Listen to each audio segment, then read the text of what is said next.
How to stay safe while using Grindr.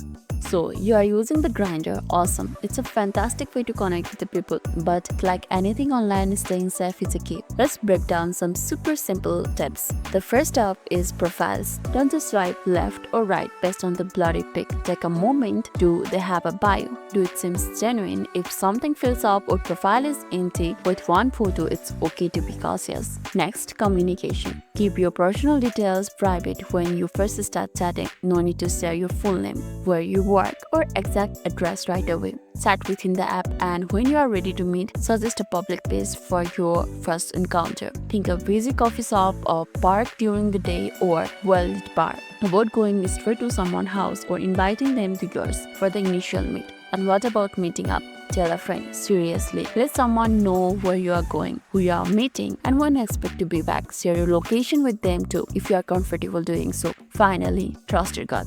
If at any point you feel uncomfortable, unsafe, or just got a weird vibe, it's perfectly fine to end the conversation. Block the user, remove yourself from the situation. Your safety is always the priority. So there you have it. Quick, easy steps to help you have fun and safe experience on the Grindr. That's all for today's video. I hope this video was helpful. And lastly, if this video made your day a little bit easier, don't forget to like and subscribe for more amazing tips. Thanks for watching, and I'll be seeing you in the next video.